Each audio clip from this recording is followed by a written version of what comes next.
So hello good morning everyone. आज नया topic start करेंगे क्लास 9th के अंदर।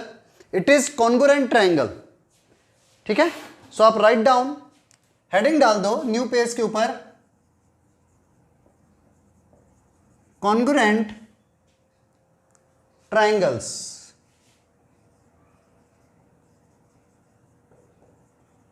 कॉन्ग्रुएंट ट्रायंगल्स देखो होते क्या है, हम कॉन्ग्रुएंट ट्रायंगल्स में सबसे पहले बात करते हैं congruency of line segment, then angle, then congruent triangle.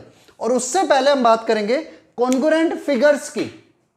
तो आपको मैं वैसे पहले बेसिक की क्लासेस में करवा चुका हूं ये टॉपिक कि कॉन्ग्रुएंट फिगर क्या होते हैं, लेकिन फिर भी एक बार दोबारा से बात कर लेते हैं। देखो कॉन्ग्रुएंट फिगर है क्या? वो फिगर जो एक दूसरे के पूरी तरह से इक्वल हो, जो फिगर एक दूसरे के 100% इक्वल हो, they are known as congruent figures. कैसे? जैसे एग्जांपल मैंने लास्ट क्लास में भी दिया था, ये मेरे दोनों हैंड, दे आर कॉन्ग्रुएंट। आप इस हैंड से इसको कवर कर लेते हो तो आपको बैक वाला हैंड नहीं दिखेगा, और अगर आप इसको फ्रंट में ले लेते हो तो आपको अब ये पीछे वाला हैंड नहीं दिखेगा। तो मींस है क्या? Both hand are properly equal, purely equal, पूरी तरह से इक्वल है। इतने इक्वल हैं कि एक दूसरे को 100% कवर कर लेते हैं। तो the figures are known as congruent if they are 100% equal, they can cover each other. जो एक दूसरे को पूरी तरह से कवर कर ले, they are said to be congruent figures. तो अब जब हम यहां पर बात करते हैं कॉन्ग्रुएंट फिगर्स की, तो सबसे पहला पॉइंट हमारे पास में आता है congruent line segment.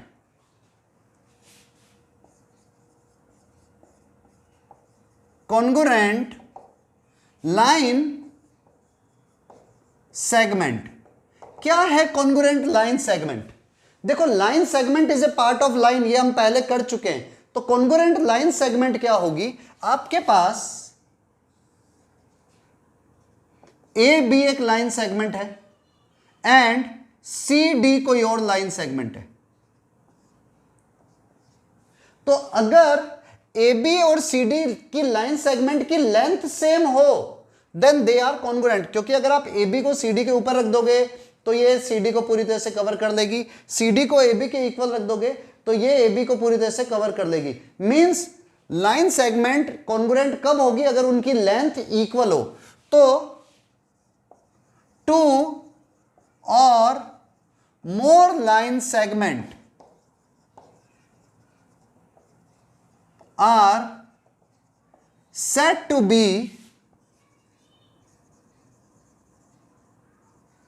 congruent if they are equal in length। अच्छा, एक चीज और याद रखना, कभी भी कोई भी टू फिगर हो, ट्रायंगल हो, एंगल हो, कुछ भी हो, अगर वो कॉन्ग्रुएंट है तो कॉन्ग्रुएंट का सिंबल ऐसे होता है, like that.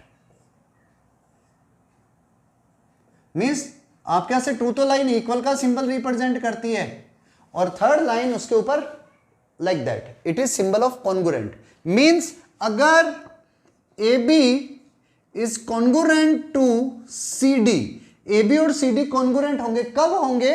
If length of A B equal हो जाए लेंथ ऑफ सी डी के। और ये भी लिख सकते हैं एरो बोथ साइड के A B is congruent to C D if length of A B is equal to length of C D. अगर दोनों की लेंथ सेम हो तो they are said to be congruent lines या congruent line segment. ठीक है, right down. After congruent line segment हम बात करते हैं congruent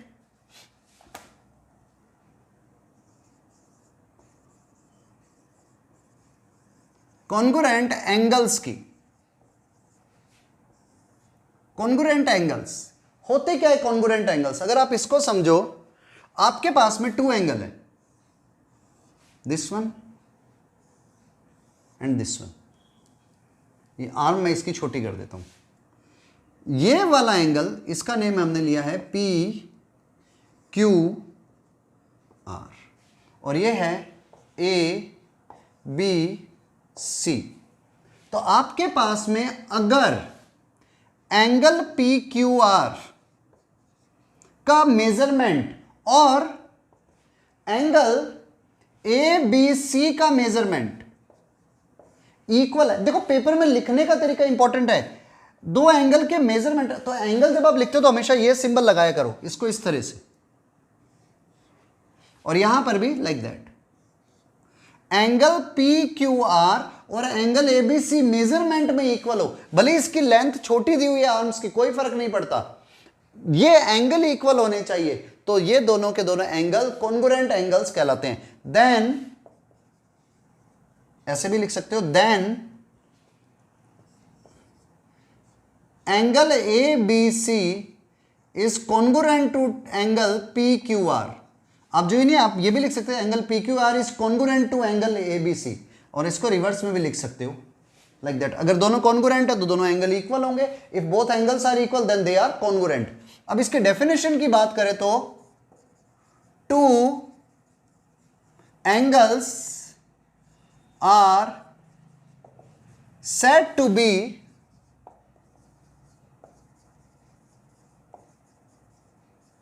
congruent if they have same measurement. Same की जगह पर आप इक्वल भी लिख सकते हो, इक्वल मेजरमेंट। अगर दोनों का मेजरमेंट इक्वल है, मींस सेम वैल्यू आ रही है दोनों एंगल्स की, then the angles are said to be congruent. तो कॉन्ग्रुएंट ट्रायंगल्स के अंदर कॉन्ग्रुएंट सबसे पहले लाइन सेगमेंट थी, means two line segment are said to be congruent अगर उनकी लेंथ सेम हो, और ऐसे ही कॉन्ग्रुएंट एंगल अगर उनका एंगल की मेजरमेंट सेम हो। अब ये मत सोचना कि सर ये लेंथ ज्यादा बड़ी है और ये छोटी है, ये फर्क नहीं पड़ता। कॉन्ग्रुएंट एंगल में एंगल से मतलब है हमें कि एंगल की वैल्यू सेम होनी चाहिए। अगर ये एंगल 70 डिग्री का है, वैसे ये दिख रहा है 40 डिग्री के आसपास, अगर ये एंगल 40 डिग्री है तो इसे भी 40 डिग्री होना पड़ेगा, then they both angles are congruent. Okay, now right down.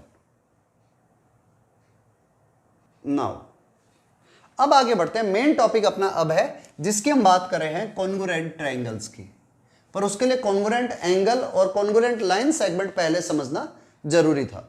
तो कॉन्ग्रुएंट जब हम ट्रायंगल की बात करते हैं तो टू और मोर ट्रायंगल्स, टू और more triangles are said to be congruent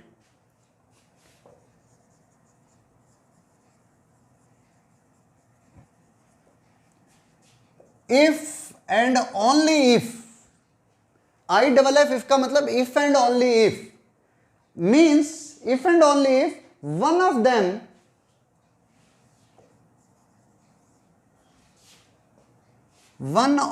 them can be made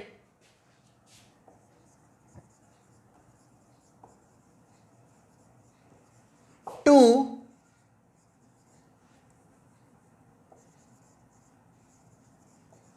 superpose, means cover कर दे एक on the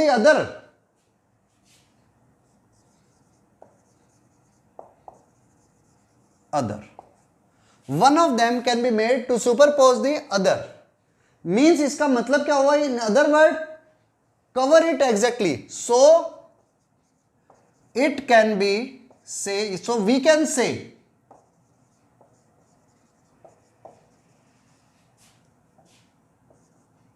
cover other exactly, means two triangle congruent triangle कब कहलाएंगे, अगर एक ट्रायंगल दूसरे को पूरी तरह से कवर कर दे और दूसरा पहले वाले को पूरी तरह से कवर कर दे, मीन्स लाइक दैट। अब समझना, ये ट्रायंगल है, मैं इसको थोड़ा सा ऐसे ले लेता हूं,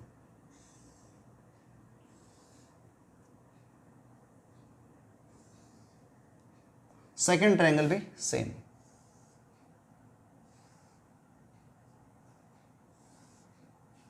ए B C P Q R, ये दोनों ट्रायंगल है, they are said to be congruent.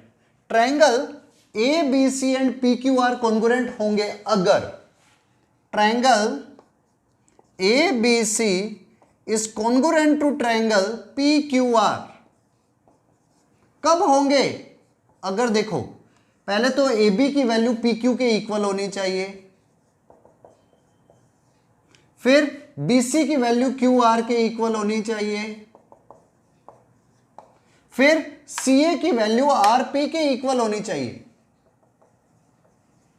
और एंगल ए की वैल्यू एंगल पी की वैल्यू के इक्वल होनी चाहिए। ऐसे ही एंगल बी की वैल्यू एंगल क्यू के इक्वल होनी चाहिए। तो लास्ट थर्ड एंगल तो अपने आप ही इक्वल हो जाएगा। एंगल सी की वैल्यू एंगल आर के इक्वल भी होनी चाहिए। अब ये चीजें लिखने के पीछे रीजन क्या है? मैं कैसे भी नहीं लिख सकता, मुझे सीक्वेंस देखना पड़ेगा। अगर मैं यहां पर ए बी और बी सी और सी ए लिख रहा हूं और इधर पी क्यू क्यू आर और आर पी लिख रहा हूं, तो मेरा ये एंगल इसके इक्वल होना चाहिए, ये एंगल इसके इक्वल होना चाहिए और ये एंगल इसके इक्वल होना चाहिए। मींस कॉरस्पॉन्डिंग एंगल्स इक्वल होने चाहिए, कॉरस्पॉन्डिंग साइड्स भी इक्वल होनी चाहिए। मींस दोनों के दोनों पूरी तरह से इक्वल। अगर आप इस ट्रायंगल को उठा के इसके ऊपर रख दो तो ये छुप जाना चाहिए, ये नहीं दिखना चाहिए। और अगर आप इस ट्रायंगल को इसके ऊपर रख दो तो ये वाला ट्रायंगल नहीं दिखना चाहिए। ये कब हो सकता है? जब दोनों की साइड्स इक्वल हो और सारे एंगल इक्वल हो। तो आप इसको दोनों साइड में एरो लगा सकते हो। इफ एंड ओनली इफ भी लिख सकते हैं इसे, कि दोनों ट्रायंगल कॉन्ग्रुएंट कब होंगे? कि अगर उनकी सारी साइड्स की लेंथ भी सेम हो और सारे एंगल भी सेम हो, तो ये दोनों के दोनों ट्रायंगल पूरी तरह से कॉन्ग्रुएंट होते हैं। तो कॉन्ग्रुएंट ट्रायंगल का मीनिंग बेसिकली ये है। ठीक है, राइट डाउन। अब देखो, आप कुछ इंपॉर्टेंट रिजल्ट लिख देना। Some important results. क्या है इंपॉर्टेंट रिजल्ट? सबसे पहला रिजल्ट तो यह है कि कोई भी ट्रायंगल होगा, कोई भी ट्रायंगल होगा वो खुद के कॉन्ग्रुएंट जरूर होगा। तो फर्स्ट पॉइंट है, every triangle is congruent to itself. हर ट्रायंगल खुद के कॉन्ग्रुएंट होगा। कैसे? आप ये देख लो, ये रहा। मान लो मैंने ये बनाता हूं ए बी सी और वापस से ए बी सी प्लॉट करता हूं, तो अब इसका साइज तो नहीं बदलने वाला। Again A B C and A B C are same, means ये वाली साइड इसके equal, this side is equal to this. Means हर ट्रायंगल के अंदर कॉरस्पॉन्डिंग साइड्स इक्वल, खुद के तो इक्वल होगी होगी और हर एंगल भी खुद के इक्वल होगा। तो इसलिए कोई भी ट्रायंगल होगा वो खुद के कॉन्ग्रुएंट जरूर होगा, कोई भी ट्रायंगल है। ठीक है, तो फर्स्ट प्रॉपर्टी है every triangle is congruent to itself. ऐसी number two property, if triangle A B C is congruent to triangle P Q R.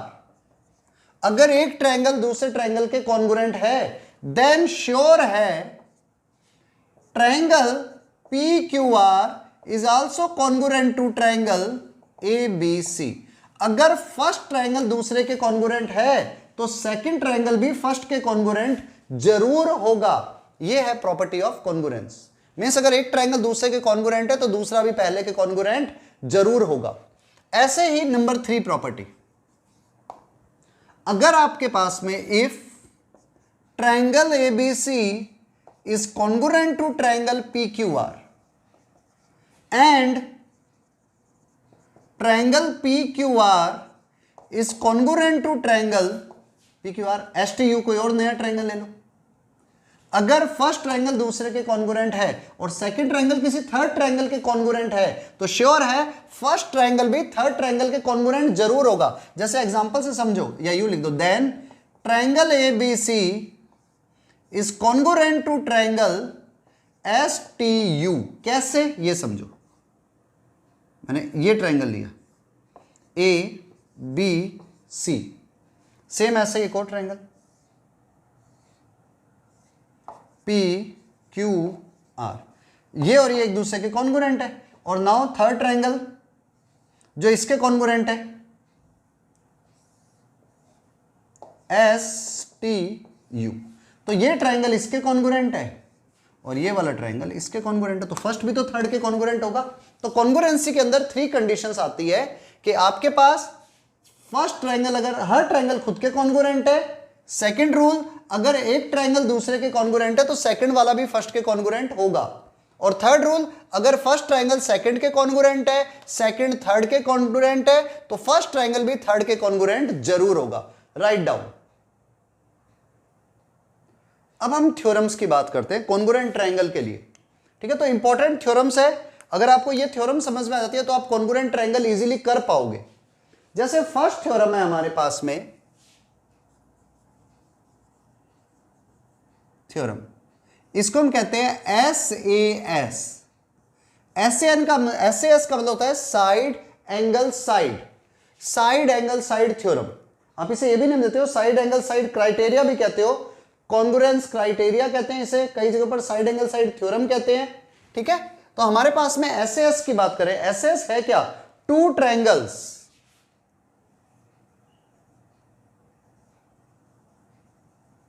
आप साथ साथ में लिख सकते हो, two triangles are congruent.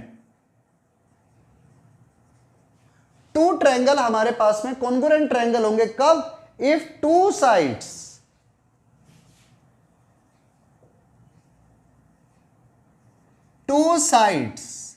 and one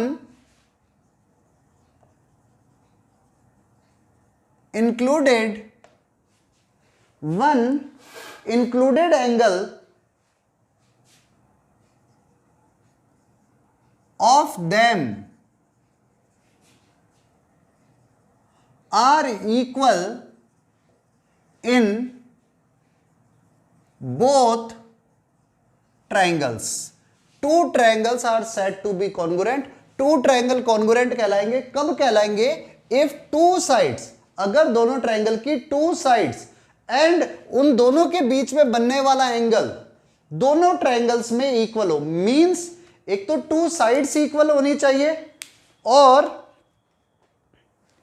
एक उनके बीच में बनने वाला एंगल भी इक्वल होना चाहिए, दोनों के दोनों कोरस्पॉन्डिंगली आर इक्वल। कोरस्पॉन्डिंगली आप लिख सकते हो आर इक्वल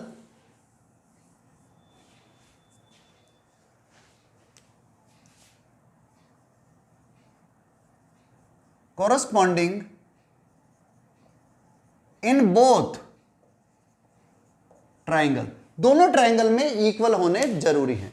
कैसे प्रूफ करते हैं इसे, देखो प्रूफ, तो प्रूफ में सबसे पहले हमें गिवन क्या है, पहले यूं कर लो, एक डायग्राम बना लो मन से जिसमें हमें टू ट्रायंगल को कॉन्ग्रुएंट प्रूफ करना है, like that, this one and this one. Shape थोड़ी सी गलत बन गई है, कोई बात नहीं।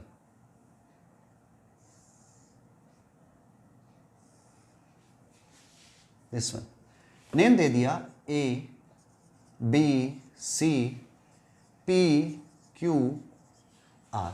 मुझे इन दोनों ट्रायंगल्स को इक्वल प्रूफ करना है, A B C and P Q R को, जबकि मुझे गिवन क्या है। तो देखो सबसे पहला स्टेप हमेशा थ्योरम को प्रूफ करते टाइम पर गिवन आता है। मैं आपको फिर से रिपीट कर रहा हूं, आपके पेपर के अंदर जब भी क्वेश्चन आएंगे तो क्वेश्चन लिखने का तरीका बड़ा मैटर करता है। थ्योरम को प्रूफ करना है ना, तो सबसे पहले गिवन, टू प्रूव, क्या प्रूव करना है वो, स्टेप ऑफ कंस्ट्रक्शन, अगर कोई कंस्ट्रक्शन आती है तो, एंड आफ्टर दैट प्रूफ, ये सारे लाइन टू लाइन होने चाहिए। सबसे पहले गिवन क्या है, हमें गिवन है ABC and PQR are two triangle, triangle ABC and triangle PQR are given, एक तो दोनों गिवन है। उसके अलावा two triangle are congruent if two sides and one included angle of them are equal, two side equal हो। मान लो मैं ये मान लेता हूं कि भाई AB एंड BC गिवन है, हमें AB इक्वल हो जाए इसके, AB is equal to PQ, और एक एंगल भी इक्वल हो जाए, बीच का एंगल ले लेना, angle A equal to angle P and AC is equal to PQ। ये हमें इक्वल दी हुई है, मींस हमें क्या गिवन है, AB और PQ इक्वल है, ये एंगल इस एंगल के इक्वल है, और ये वाली साइड इस साइड के इक्वल है, मींस ट्रायंगल के अंदर आपके पास में कोरस्पॉन्डिंग साइड इक्वल है और बीच वाला एंगल इक्वल है, ठीक है। Sorry, AC equal to PR होगा, ठीक है, कोरस्पॉन्डिंगली लिखे ना, AC इक्वल टू PR। तो हमें देखना है कि ये दोनों ट्रायंगल कॉन्ग्रुएंट है या नहीं है। तो देखो, सबसे पहले साइड्स हमने कोरस्पॉन्डिंगली इक्वल ले ली, बीच वाला एंगल इक्वल ले लिया। अब हमें इन दोनों ट्रायंगल को प्रूव करना है, दे आर कॉन्ग्रुएंट। तो जो प्रूव करना है, सेकंड पॉइंट हमेशा वो आएगा, टू प्रूव क्या करना है हमें? प्रूव करना है triangle ABC is congruent to triangle PQR। अब देखो, मैं लिख भी ऐसे ही रहा हूं, ABC तो PQR। जैसे जैसे दोनों को कॉन्ग्रुएंसी आएगी वैसे ही कि अगर ये वाली साइड इसके इक्वल है, ये साइड इसके इक्वल है, ये एंगल इसके इक्वल है, ये वाला एंगल इसके इक्वल है, तो मैं उसी सीक्वेंस में ही चलूंगा जिसमें इक्वल साइड साथ साथ में आती रहे। तो मेरा सबसे पहला काम प्रूव ये करना है। कोई कंस्ट्रक्शन नहीं कर रहा मैं इस क्वेश्चन में, इस थ्योरम में, तो सीधा आ जाओगे प्रूफ पर। अब आपको समझना है, देखो दो ट्रायंगल कॉन्ग्रुएंट कब होते हैं? अगर उनकी सारी साइड्स इक्वल हो जाए और सारे एंगल इक्वल हो जाए, और उसमें भी आप ये कह दो कि सारी साइड और सारे एंगल तो इक्वल हो ही हो। जब मैं इसको इसके ऊपर रख दूं तो ये पूरी तरह से इसको कवर कर ले, और जब मैं इसको इसके ऊपर रख दूं तो भी ये इसको पूरी तरह से कवर कर ले। तो मेरा पहला वर्क, मैं इस ट्रायंगल को इसके ऊपर पुट करता हूं, मींस एंगल A को एंगल P के ऊपर रखता हूं। We put A on P, A को हमने P के ऊपर रखा। Now angle A is equal to angle P है, ये भी हमने लिखा था कि भाई एंगल A एंगल P के इक्वल है। तो इफ आप अगर AB को PQ के ऊपर रख रहे हो, AB is equal to PQ है, देखो ये वाली साइड, ये वाला एंगल, ये साइड और ये एंगल अगर आप एक दूसरे के ऊपर पुट कर रहे हो तो श्योर है देन AC और PR भी एक के ऊपर एक ही आएंगे। AC equal to PR means A cover कर रहा है A को, A कवर कर रहा है P को, AB कवर कर रही है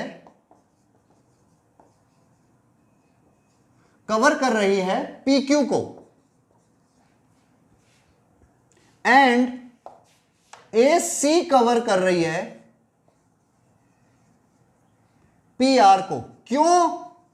क्योंकि दोनों एंगल ही इक्वल नहीं है, उनकी कॉरस्पॉन्डिंग साइड्स भी इक्वल है। तो इसलिए ये इसके ऊपर पूरा कवर करेगा, ये इसको कवर करेगा, ये इसको कवर करेगा। इसका मतलब B Q के ऊपर आ जाएगा और C R के ऊपर आ जाएगा। इसका मतलब देयरफॉर B कवर कर लेगा Q को एंड C कवर कर देगा R को। तो देखो B Q के ऊपर आ गया, C R के ऊपर आ गया। अब जैसे ही ये प्रोसेस हुआ तो श्योर हो गया कि इन दोनों के प्लेसेस भी सेम है। तो मींस देन, इसके आगे आप ऊपर लिख सकते हो देन, आप तो भी अपनी कॉपी के अंदर स्पेस के हिसाब से लिख देना, then BC is equal to QR होगा ही होगा। क्यों भैया? ये पॉइंट इस जगह पर है, ये पॉइंट इस जगह पर है, तो सेम बीच का डिस्टेंस भी सेम होगा। Means both triangle have same side and same angle also. तो भैया एंगल भी तो सेम हो गए ना, जब ये साइड इसके ऊपर आ गई, ये साइड इसके ऊपर आ गई, ये साइड इसके ऊपर आ गई, तो बीच वाले एंगल भी सेम होंगे। इसका मतलब triangle ABC is congruent to triangle PQR। तो दोनों ट्रायंगल एक दूसरे के कॉन्ग्रुएंट भी हो गए। एक बार रिपीट कर देता हूं, दोबारा से समझ लो। आपको दिया हुआ क्या था? साइड एंगल साइड थ्योरम है ये, या साइड एंगल साइड क्राइटेरिया। वो कहता क्या है कि एक साइड लो, देन बीच वाला एंगल लो, देन अगली साइड लो। अगर ये किसी और ट्रायंगल के इक्वल है तो दोनों ट्रायंगल कॉन्ग्रुएंट होंगे। सबसे पहला क्राइटेरिया है, और क्राइटेरिया इससे ही बनेंगे। तो हमने क्या करा?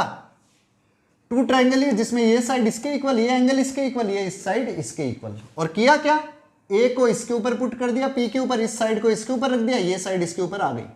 तो मींस जब ये साइड और ये साइड इक्वल है तो बी और क्यू सेम प्लेस पर होंगे, जब ये साइड और ये साइड इक्वल है तो आर और सी सेम प्लेस पर होंगे। क्यों? क्योंकि बीच का एंगल भी इक्वल है। तो जब बी क्यू को कवर कर रहा है और सी आर को कवर कर रहा है तो इसका मतलब बी सी और क्यू आर एक दूसरे के इक्वल होंगे, और जैसे दोनों इक्वल हुए मींस दोनों के दोनों ट्रायंगल पूरी तरह से इक्वल हो गए, means they are congruent. Most important theorem है, क्योंकि अगर ये नहीं समझ आएगी तो आगे वाली चीजें समझने में दिक्कत आएगी। ठीक है, राइट डाउन, फटाफट लिख लो। अच्छा, अब इसमें एक चीज और ध्यान रखना, तो इंपॉर्टेंट पॉइंट ये था, बीच में थोड़ा कॉल आ गया था इस कारण से डिस्टर्ब हो गया। इंपॉर्टेंट पॉइंट ये था हमारे पास में कि अगर कोई भी ट्रायंगल में कॉन्ग्रुएंसी क्राइटेरिया आप लगा रहे हो और एस लगा रहे हो तो सीक्वेंस याद रखना, साइड एंगल साइड होना चाहिए, means side then corresponding angle then side, side बीच का एंगल फिर उसके बाद में साइड। ऐसा नहीं हो जाए कि हम साइड इधर वाला एंगल फिर ये साइड ले रहे हैं और इधर साइड एंगल साइड ये हो रहा है, तो ऐसे नहीं है, कोई भी एंगल की बात नहीं हो सकती। यहां पर साइड एंगल साइड का मतलब है टू साइड जब ले रहे हो तो बीच में कॉरस्पॉन्डिंग एंगल लेना है। इस चीज को हमेशा ध्यान रखना कि टू ट्रायंगल कॉन्ग्रुएंट कब होंगे, अगर आप एस लगा रहे हो तो फर्स्ट की साइड है फिर एंगल है फिर साइड है, तो यहां पर भी साइड फिर एंगल फिर साइड होगा, अदरवाइज आप रॉन्ग करोगे। ठीक है, चलो वन मोर थ्योरम, ये थ्योरम है थ्योरम नंबर 2।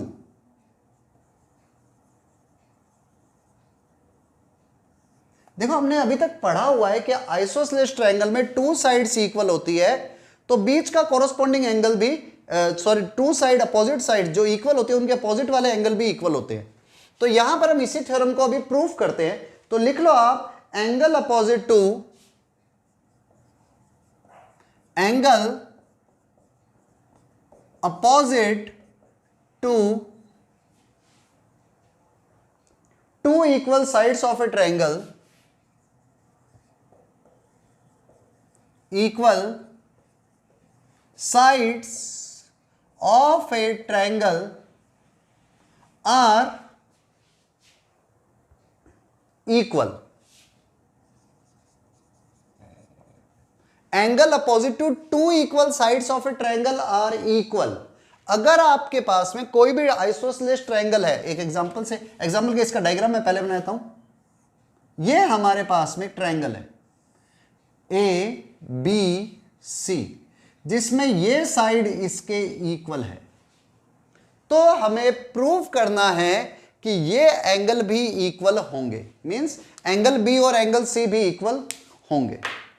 तो देखो कैसे करते हैं, थ्योरम यही कह रही है कि भाई आपके यहां से कोई भी आइसोसेलेस ट्रायंगल है तो उसमें इक्वल साइड के जो अपोजिट में एंगल होंगे वो भी इक्वल होंगे। तो हमने कहा ओके, प्रूफ पर चलते हैं। प्रूफ में सबसे पहले गिवन क्या है, गिवन है हमें in triangle ABC A B is equal to A C, बस हमें इतना गिवन है। ठीक है, अब हमें प्रूफ क्या करना है, टू प्रूव। देखो स्टेप कभी नहीं चेंज होने वाले, सीक्वेंस वही रहने वाला है। प्रूफ क्या करना है, ए बी के सामने वाला angle means angle C and A C के सामने वाला एंगल बी आर इक्वल। तो एम है angle B is equal to angle C, ये हमें प्रूव करना है। एंड नेक्स्ट कंस्ट्रक्शन, यहां पर हमें कंस्ट्रक्शन करनी होगी। कंस्ट्रक्शन, तो आप क्या करोगे, यहां से आप इसका एंगल बाइसेक्टर ड्रा कर लो। तो आप लिख लो we draw AD as angle bisector of angle A। आपने AD ड्रा करी जो इसका एंगल बाइसेक्टर, एंगल बाइसेक्टर होने का मतलब ये वाला एंगल इक्वल हो जाएगा। तो आप इससे लिख सकते हो, इसे नंबर भी दे सकते हो, एंगल 1 और angle 2, means angle 1 is equal to angle 2। ये हमारे पास में कंस्ट्रक्शन से एक रिजल्ट आ गया। तो अब मुझे प्रूफ करना है कि ये दोनों इक्वल होंगे। कैसे प्रूफ करूंगा अभी समझा देता हूं। मैं इस ट्रायंगल को कॉन्ग्रुएंट प्रूफ कर दूंगा। कैसे प्रूफ करेंगे अब देखो, तो नाउ प्रूफ। पेपर में लिखने का तरीका ध्यान रखना। आप जिन टू ट्रायंगल को कॉन्ग्रुएंट प्रूव कर रहे हो वो पहले ले लेना। अब जैसे आप प्रूव कर रहे हो इस ट्रायंगल को और इस ट्रायंगल को कॉन्ग्रुएंट, अब सीक्वेंस पे ध्यान देना। अगर मैं लिखता हूं triangle A B D, in triangle A B D, A B D, तो यहां पर ए डी सी ट्रायंगल के कॉन्ग्रुएंट नहीं प्रूव कर सकता। मुझे प्रूव करना होगा ट्रायंगल ए सी डी के congruent and triangle A D C. क्यों प्रूव करना होगा? क्योंकि इससे पता चलेगा A B side A D के इक्वल है। देखो अगर मैंने ए डी सी लिख दिया अब गलत हो गया। A B side A D के इक्वल है, A B side A D के इक्वल है, तो ये रॉन्ग लिखा है मैंने। मुझे क्या लिखना था? ए सी डी। तो आपको जब भी कॉन्ग्रुएंट प्रूव करना तो आपका सीक्वेंस वही होना चाहिए कि अगर आपने इधर ए बी डी लिखा है तो आपको यहां पर ए सी डी लेना होगा। अब देखो दोनों कॉन्ग्रुएंट कैसे प्रूव करता हूं। सबसे पहली चीज, ए बी और ए सी गिवन है, इक्वल है। A B is equal to A C given है, ये गिवन। पेपर के अंदर रीजन लिखना, भाई हमने यहां पे लिया था गिवन कंडीशन से, तो भाई गिवन कंडीशन। दूसरी चीज, एंगल 1 और एंगल 2 इक्वल है। कैसे? By construction. हमने कंस्ट्रक्शन ही ऐसी करी है कि भाई एंगल्स आर इक्वल। तो आपके पास में ये साइड इस साइड के इक्वल हो गई, ये बीच वाले एंगल इक्वल हो गए। और थर्ड स्टेप, ये वाली साइड दोनों ट्रायंगल में कॉमन है and A D is equal to A D. क्यों? Common side. तो भैया आपके पास में बोथ ट्रायंगल्स में ये साइड इस साइड के इक्वल, ये एंगल इस एंगल के इक्वल और बीच वाली साइड कॉमन। तो इसका मतलब दोनों ट्रायंगल क्या हो गए? कॉन्ग्रुएंट ट्रायंगल हो गए। तो means triangle A B D is congruent to triangle ACD. Reason? Side angle side criteria से, साइड एंगल साइड, इधर भी साइड एंगल साइड, इसलिए दोनों ट्रायंगल कॉन्ग्रुएंट। और जैसे ही दोनों ट्रायंगल कॉन्ग्रुएंट हुए तो कॉरस्पॉन्डिंग एंगल भी इक्वल होंगे, then angle B angle C के इक्वल होगा। एक चीज तो ये आ गई। अब इसमें कुछ और रिजल्ट भी निकाल दूं जो भी मैंने इस थ्योरम में नहीं लिखे। ये रिजल्ट ये हो रहा है कि आपने एंगल बाइसेक्टर ड्रा किया है तो ये इसको भी 2 इक्वल पार्ट्स में डिवाइड करेगी। Means and BD is equal to DC, sorry BD is equal to DC।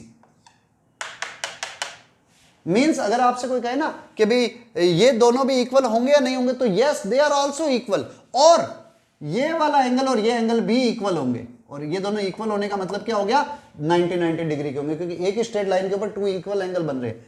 तो एंगल, इसको भी नेम दे दो 3 and 4, angle 3 equal to angle 4 and they both are equal to 90 degree. हालांकि ये हमारा टारगेट नहीं था, हमारा टारगेट ये था, यहां पर ही हेंस प्रूव्ड हो चुका है, लेकिन हमने 2 रिजल्ट और निकाल दिए, ठीक है। पर अभी हमारा ये टारगेट नहीं है, बस सिर्फ ये ध्यान रखना। आप पेपर के अंदर इतना ही लिख दोगे ना, हो चुका है आपका work. 2 triangle are congruent, means ये दोनों ट्रायंगल कॉन्ग्रुएंट है, तो इसलिए ये वाला एंगल इक्वल होगा इस एंगल के, ठीक है। नोट कर दो, बहुत इंपॉर्टेंट प्रॉपर्टी है, ये भी बहुत इंपॉर्टेंट थ्योरम है, ठीक है। Right down.